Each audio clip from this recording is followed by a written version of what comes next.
नमस्कार दोस्तों। आज हम बात करेंगे एक ऐसे व्यक्तित्व की जिन्होंने भारतीय राजनीति में अपने संघर्ष, समर्पण और साहस के साथ पहचान बनाई है। हम बात करेंगे श्री राहुल गांधी की, एक नेता, समाज सेवक और परिवर्तन के प्रतीक की।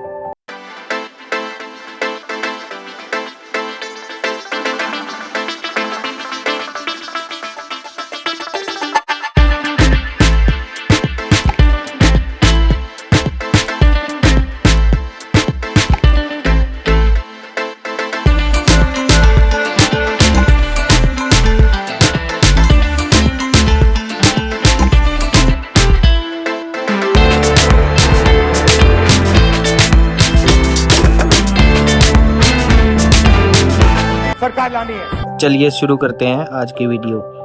राहुल गांधी का जन्म 19 जून 1970 को नई दिल्ली, भारत में हुआ था।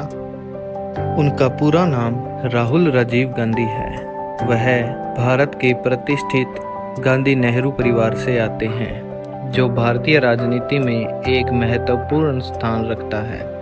उनके पिता राजीव गांधी भारत के प्रधानमंत्री थे और उनकी माता सोनिया गांधी भारतीय राष्ट्रीय कांग्रेस की अध्यक्ष रही है।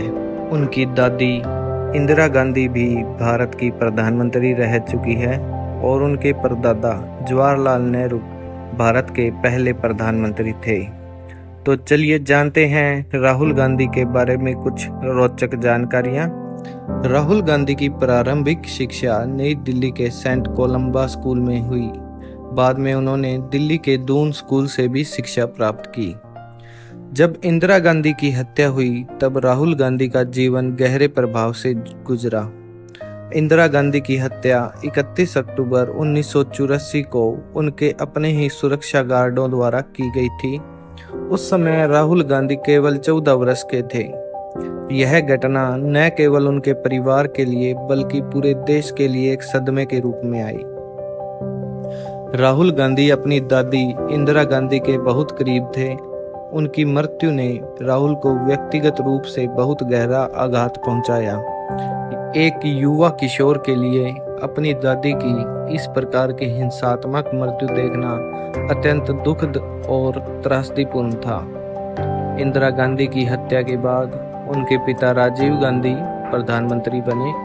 इसने राहुल के परिवार पर सुरक्षा और राजनीतिक दबाव को और बढ़ा दिया। परिवार के सदस्यों को लगातार सुरक्षा खतरों का सामना करना पड़ा, जिससे उनके सामान्य जीवन पर गहरा असर पड़ा। इंदिरा गांधी की हत्या के बाद राहुल और उनकी बहन प्रियंका गांधी की सुरक्षा को ध्यान में रखते हुए उनकी शिक्षा की व्यवस्था में कई बदलाव किए गए। उन्हें सार्वजनिक स्कूल से निकालकर घर पर ही पढ़ाई करवाई जाने लगी। इससे उनकी सामान्य जीवन शैली में एक बड़ा परिवर्तन आया। इंदिरा गांधी की हत्या के बाद राहुल गांधी ने भारतीय राजनीति की जटिलताओं को करीब से देखा और उन्होंने अपने पिता राजीव गांधी के प्रधानमंत्री बनने के बाद राजनीतिक गतिविधियों और निर्णयों को करीब से समझा। यह अनुभव उनके भविष्य के राजनीतिक जीवन के लिए महत्वपूर्ण साबित हुआ। इंदिरा गांधी की हत्या और उसके बाद के घटनाक्रमों से राहुल गांधी को कांग्रेस पार्टी और उसके सिद्धांतों के प्रति और अधिक निष्ठावान बनाया। उन्होंने देखा कि उनके परिवार ने कैसे देश की सेवा की और इसके लिए बड़े बलिदान दिए। बाद में सुरक्षा कारणों के चलते राहुल गांधी को विदेश में शिक्षा प्राप्त करने के लिए भेजा गया। उन्होंने हार्वर्ड विश्वविद्यालय से स्नातक की पढ़ाई शुरू की, लेकिन उनके पिता की हत्या के बाद सुरक्षा कारणों से उन्हें पढ़ाई छोड़नी पड़ी। यह घटना 21 मई 1991 को तमिलनाडु के श्रीपेरुम्बदूर में एक आत्मघाती हमले के दौरान हुई थी। उस समय राहुल गांधी 21 वर्ष के थे। अपने पिता की अचानक और हिंसक मृत्यु ने राहुल गांधी को गहरा मानसिक और भावनात्मक आघात पहुंचाया। उनके लिए यह एक बहुत बड़ा व्यक्तिगत नुकसान था। पिता की मृत्यु ने उनके जीवन में एक बड़ी शून्यता ला दी थी। उन्होंने इस दर्द का सामना करने के लिए समय लिया। श्री राजीव गांधी की हत्या के बाद परिवार पर सुरक्षा का दबाव और बढ़ गया। सोनिया गांधी को कांग्रेस पार्टी की जिम्मेदारियां संभालनी पड़ी और उन्होंने पार्टी की अध्यक्षता भी की। इस दौरान राहुल और उनकी बहन प्रियंका को अपने परिवार के अन्य सदस्यों की सुरक्षा और देखभाल की जिम्मेदारी समझनी पड़ी। राजीव गांधी की हत्या के बाद राहुल गांधी ने अपनी पढ़ाई को पूरा करने के लिए विदेश का रुख किया। उन्होंने रॉलिंस कॉलेज, फ्लोरिडा से स्नातक की डिग्री प्राप्त की और फिर कैम्ब्रिज यूनिवर्सिटी के ट्रिनिटी कॉलेज से एमफिल की डिग्री हासिल की। इस दौरान सुरक्षा कारणों से उन्हें अपनी पहचान छिपाकर रहना पड़ा और उन्होंने रॉल विंची नाम का उपयोग किया। अपनी पढ़ाई पूरी करने के बाद राहुल गांधी ने प्रबंधन गुरु माइकल रिपोर्टर की प्रबंधन परामर्श कंपनी मॉनिटर ग्रुप के साथ 3 साल तक काम किया। इस दौरान उनकी कंपनी और सहकर्मी इस बात से पूरी तरह से अनजान थे कि वे किसके साथ काम कर रहे हैं। मॉनिटर ग्रुप एक प्रतिष्ठित कंसल्टिंग फर्म थी जहां राहुल ने बिजनेस मैनेजमेंट और कंसल्टेंट के क्षेत्र में महत्वपूर्ण अनुभव प्राप्त किया। राहुल गांधी का राजनीतिक कैरियर 2004 के बाद शुरू हुआ। Now I have a dilemma in front of me. The question is, will I be member of parliament? उन्होंने अपना पहला चुनाव अमेठी उत्तर प्रदेश से लोकसभा चुनाव लड़ा और भारी बहुमत से जीता। अमेठी उनके परिवार की पारंपरिक सीट रही है। उनके राजनीति में प्रवेश ने कांग्रेस पार्टी को नई ऊर्जा दी और उनका फोकस अमेठी के विकास पर था। वहां के लोगों के लिए काफ़ी सारे नए इनिशिएटिव्स लेकर आए, जैसे कि शिक्षा और विकास परियोजना। Unfortunately, like the Prime Minister, I am not guided by God. I am a human being. Rahul Gandhi को 2007 में कांग्रेस कार्य समिति का सदस्य बनाया गया और उन्हें महासचिव का पद भी दिया गया। वे भारतीय युवा कांग्रेस और राष्ट्रीय छात्र संघ के प्रभारी बनाए गए। राहुल ने कांग्रेस पार्टी में युवाओं की भागीदारी बढ़ाने पर काफ़ी जोर दिया और संगठनात्मक ढांचे को मजबूत करने के लिए कई कदम उठाए। उन्होंने युवाओं के लिए योजनाएं और कार्यक्रमों की शुरुआत की और कांग्रेस पार्टी के संगठनात्मक संरचना को मॉडर्नाइज करने की कोशिश की।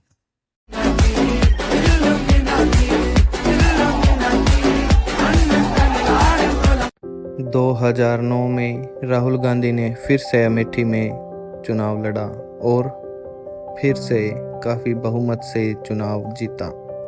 2009 के आम चुनावों में राहुल गांधी के नेतृत्व में कांग्रेस ने काफ़ी अच्छा प्रदर्शन किया और यूपीए सरकार ने लगातार दूसरी बार सत्ता हासिल की। उस समय से उनका प्रभाव पार्टी के राष्ट्रीय स्तर पर भी बढ़ने लगा और उनका नाम नेतृत्व के संदर्भ में चर्चा में आने लगा। 2013 में राहुल गांधी को कांग्रेस पार्टी के उपाध्यक्ष के रूप में चुना गया। उन्होंने अपने पदों में युवाओं की भागीदारी को काफ़ी बढ़ावा दिया। हालांकि 2014 के आम चुनावों में कांग्रेस को करारी हार का सामना करना पड़ा और राहुल गांधी के नेतृत्व पर सवाल उठने लगे। 2017 में राहुल गांधी को इंडियन नेशनल कांग्रेस का अध्यक्ष नियुक्त किया गया। उन्होंने पार्टी में सुधार और पुनरुद्धार के लिए कई कदम उठाए। 2019 के आम चुनावों में हालांकि कांग्रेस को फिर से हार का सामना करना पड़ा, जिसके बाद राहुल ने कांग्रेस अध्यक्ष पद से इस्तीफा दे दिया। उसके बाद राहुल गांधी ने भारत जोड़ो यात्रा की शुरुआत की।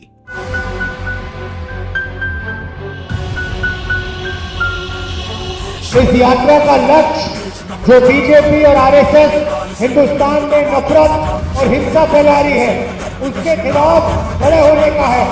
कन्याकुमारी से कश्मीर तक ये यात्रा चलेगी। जैसे अभी देखो बारिश आ रही है, बारिश ने इस यात्रा को नहीं रोका। गर्मी, तूफान, ठंड इस यात्रा को नहीं रोकने वाली। यह यात्रा 11 फरवरी 2019 को अमरनाथ के बादला बेस कैंप से शुरू हुई थी और 14 मार्च 2019 को वाराणसी में समाप्त हुई थी।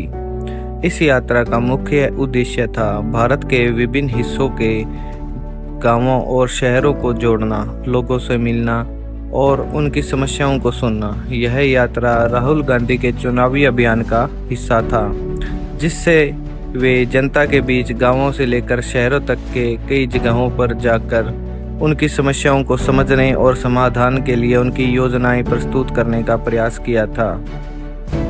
I consider all the people of Wayanad to be like family, and I am always happy to do whatever I can to improve the lives of the Wayanad family. उसके बाद 2024 के चुनावी अभियान के शुरू होने पर राहुल गांधी ने पूरी ताकत और उत्साह के साथ अपने चुनावी अभियान की शुरुआत की। वे जनमानस के बीच अपनी विचारधारा और विकास के लिए निर्णय पर प्रचार करने लगे। चुनावी माहौल में राहुल गांधी का राष्ट्रीय स्तर पर प्रभाव बढ़ा। उनके उद्घाटन संवादों और राजनीतिक प्रतिष्ठा ने जनता के बीच एक सकारात्मक प्रतिस्पर्धा का वातावरण बनाया। राहुल गांधी ने विपक्षी दलों के साथ टक्कर दी और उनके राजनीतिक विचारों को सार्वजनिक मंच पर उभारा। उनके वक्तव्यों ने जनमानस को उनके विकास और समाज के लिए किए गए प्रयासों के बारे में जागरूक किया।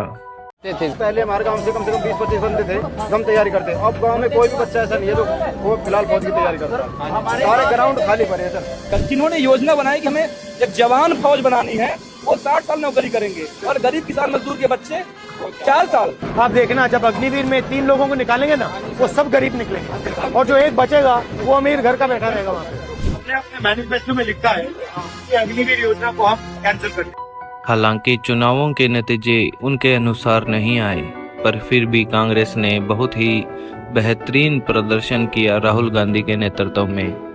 राहुल गांधी ने अपने कैरियर में कई चुनौतियों का सामना किया, जैसे कि चुनावी हारें, पार्टी के आंतरिक असंतोष और राजनीतिक विरोध। उन्होंने पार्टी को मॉडर्नाइज करने और युवाओं को राजनीति में शामिल करने के प्रयास किए। राहुल गांधी अभी भी कांग्रेस पार्टी के प्रमुख नेता हैं और उन्होंने कई महत्वपूर्ण मुद्दों पर सरकार की आलोचना की है। वे किसानों, युवाओं और आम जनता के मुद्दों को उठाने में सक्रिय रहे हैं। वे भारत की एकता, समृद्धि और धर्मनिरपेक्षता के प्रति समर्पित हैं। राहुल गांधी का जीवन संघर्षों और चुनौतियों से भरा रहा है, लेकिन उन्होंने हर बार मजबूती से मुकाबला किया है। उनके नेतृत्व में कांग्रेस पार्टी ने कई बार उतार चढ़ाव देखे हैं। वह भारतीय राजनीति में एक महत्वपूर्ण व्यक्तित्व है और उनकी कहानी भारतीय राजनीति के इतिहास का एक महत्वपूर्ण हिस्सा है। तो दोस्तों, ये थी आज की हमारी वीडियो। इस वीडियो में आपने देखा कि राहुल गांधी जी की व्यक्तित्व, उनके सोचने का अंदाज और उनके कार्यकाल में कैसे उन्होंने देश के लिए अहम योगदान दिया। अगर आपको यह वीडियो पसंद आया है तो कृपया इसे लाइक करें, अपनी राय दें और इसे अपने दोस्तों के साथ शेयर करना ना भूलें। अगर आपने सब्सक्राइब नहीं किया है दोस्तों, तो सब्सक्राइब करना ना भूलें और आपको किस टॉपिक पर अगली वीडियो चाहिए हमें कमेंट करके ज़रूर बताएं।